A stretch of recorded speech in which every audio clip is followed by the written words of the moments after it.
flash disk that did not have all the videos that they had cited in the response of the governor's response, and was to produce, therefore sought to produce the correct flash disk with all the videos that the governor intends to rely on. Number two, in response, the Council for the County Assembly opposed the application, indicating that the County Assembly shall not have sufficient opportunity to respond to the additional evidence.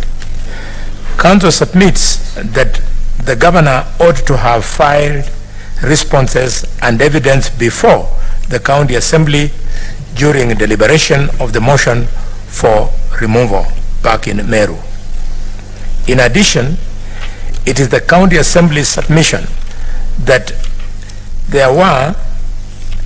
where a party could have exercised due diligence to produce documents and evidence and fails to do so, the party ought to be denied an opportunity to produce such evidence. Council has therefore urged this committee to reject this application for production of new evidence.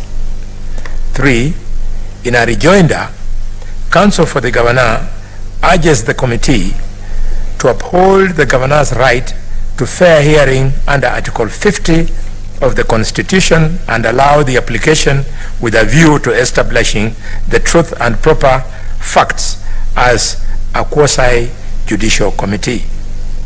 Council has cited Rule 20 of Part 2 of the charge schedule of the Senate Standing Orders, which bars the County Assembly from introducing additional evidence that was not part of the allegations forwarded by the County Assembly to the Speaker of the Senate.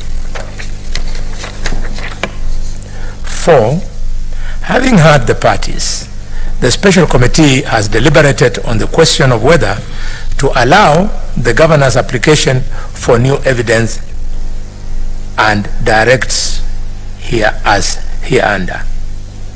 This committee is bound to uphold the Constitution and has a duty to investigate this matter and seek to establish the facts of the matters raised therein.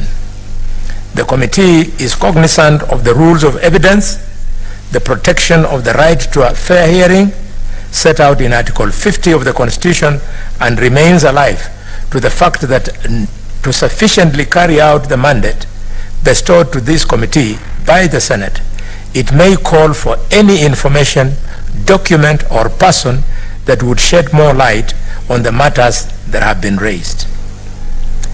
On the request, therefore, it is clear to this committee that these are matters requiring evidence in order to prove, and for which the other side has an opportunity of rebuttal. The committee can only make a fair determination having heard the evidence on both sides. This is the essence of this investigation. The investigation before the Senate is both in respect of the procedural as well as substantive matters. The committee, therefore, allows the request on the basis that the wider mandate of this committee is to exercise oversight function and flows from the powers in Article 125 of the Constitution. Based on the foregoing, this honorable committee finds and holds that the facts and issues herein can only be determined after the substantive hearing of both parties on the basis of relevant material and evidence on this matter, and that it is in the interest of justice that the governor's application, that the supplementary affidavit and the flash disk be admitted to the record.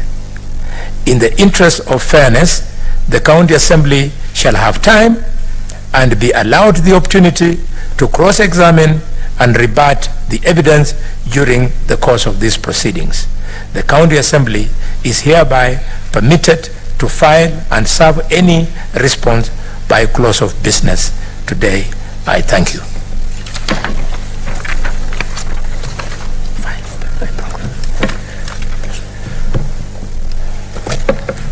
Thank you very much, members.